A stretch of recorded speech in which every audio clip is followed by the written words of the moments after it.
Hello, YouTube. This is a request review of Jagermeister. This was requested to me by Burks and Jess. You can find them at Burks and Jess on Twitch.com. They're a cute couple from California. She is adorable, and Burks has a beard that would make any man jealous. It's a beautiful beard. Anyways, thank you for your request. I rarely get to do requests.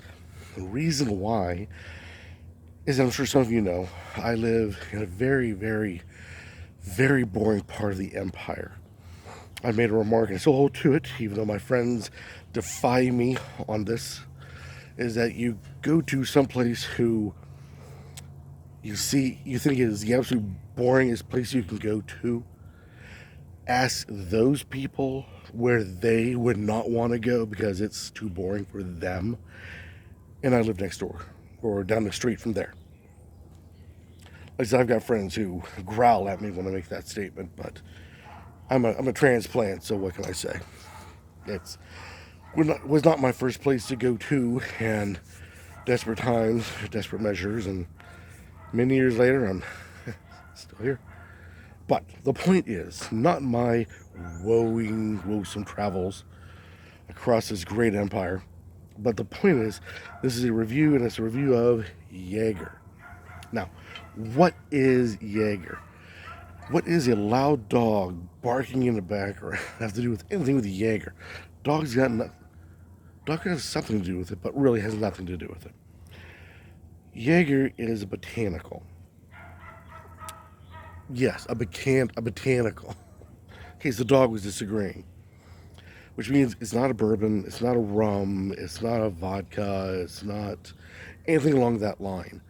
What you do is you take a neutral spirit of some sort and you drop in a whole bunch of different spices. In this case, 56 selected botanicals were added into this. And in Jagermeister's methodology, it takes 1 year of it sitting, of all the spices and whatnots, all sitting in a big barrel. At the year's end, they filter it all out, do whatever else they need to do with it, and then bottle, and lo and behold, Jagermeister. The reason for this is pretty much for any other botanical that starts off generally, and that is it's a medicinal. The purpose of Jagermeister originally was that if you have a stomach ailment after dinner, heartburn, or anything else along that line, you get yourself, some Jaeger, take it down, warms and heals the tummy. You'll be fine by morning. Helps you sleep because of all the alcohol and so forth. It became extremely popular amongst Nazi soldiers during World War II because it's an alcohol, it's a medicine. There's a twofer right there. You can use it to clean things. You can use it to clean bandages with. Multi-purpose. The soldiers loved it, which is not far off from the originator of Jagermeister, who was not so much a soldier, but he was a hunter, a prized hunter, and thus the name Jagermeister. Jaeger, hunter, Meister, master, master hunter. This eventually turned into a title that some of the upper crusts liked more, and then they sort of snagged it away from him, and other little controversies where egos are involved. Add that to the Third Reich, and all hell breaks loose. But that's where all that kind of comes from. With the label, there we are. If you'll notice, there is writing that goes around that it is a poem concerning hunting. The deer, the stag, refers to a poem in which a young man is out there hunting away, and he comes across this white stag with a cross floating above his head. This gives him a religious epiphany, and he goes off to fight for his country, and that sort of thing. Any facts behind it? It's a legend. Take it as you will. Best served cold, it says. Herbal liqueur, it says. It says it is 35% alcohol by volume. Crafted in Germany. Refined in oak. That would be the barrels. Now, I've heard anise is a part of this. Anise is a licorice flavor. Cool. Oh, I asked a friend of mine, several friends actually, what they thought of Jaeger, and both of them made a comment that they haven't had it since their university days. And that goes right back to Jaeger bombs, which apparently is, Red Bull, Cola, Red Bull, and Jaeger. We have here what appears to be a deep red to the point of purple type of hue to it. It is, you can tell it's thick right off the bat.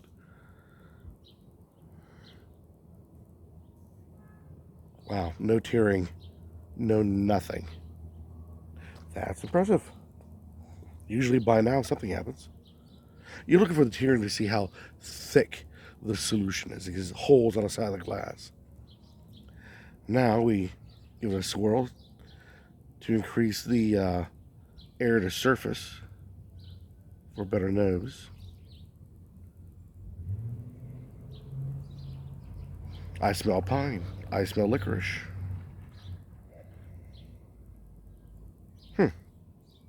Not what I expected. Everyone who I listened to or talked to mentioned the taste of black licorice. I smell mostly pine nuts. Almost like it was a gin. A faint gin. I also expected a better nose, a deeper nose, a richer nose. It's just, here's pine nuts and a faint licorice.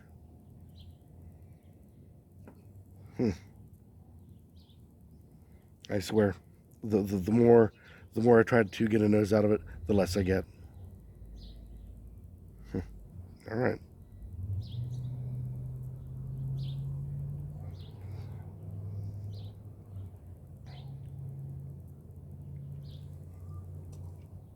Not what I expected. Not at all what I expected. It is not quite syrupy. A boy, it leans in that direction. It would be comparable to a coffee liqueur.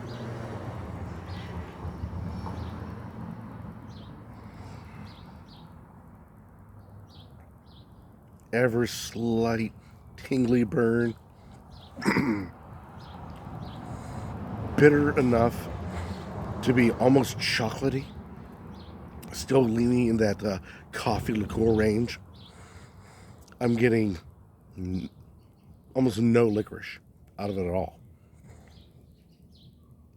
But then again, there's so much going on, competing into a pile of mush.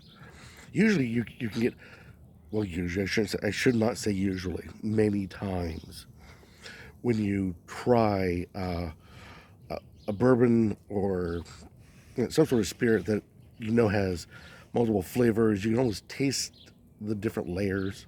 Or when you let it sit, one layer will present itself, fade out, another will come in, fade out. Or you get a mass, and as each one fades out, it creates its own new, as each one kind of dissipates out. This comes in like a mush and stays like a mush, but it's like it holds a coffee to you.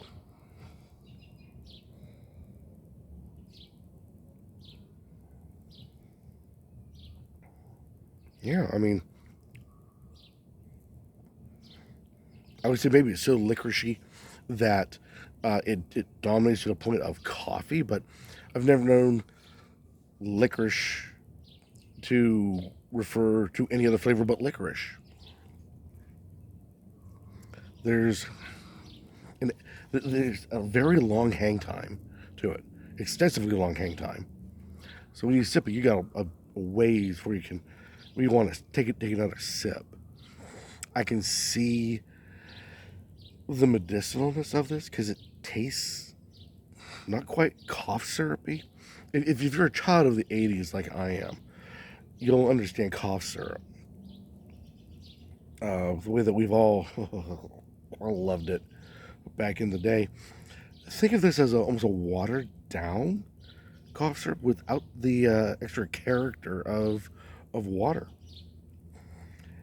I mean, I would love to go. Well, I would love to go eat in one direction or another, seeing how terrible it is versus how good it is. But it just sits squarely on the fence. It wants to be really bad and really tasty. Like I said, that mush.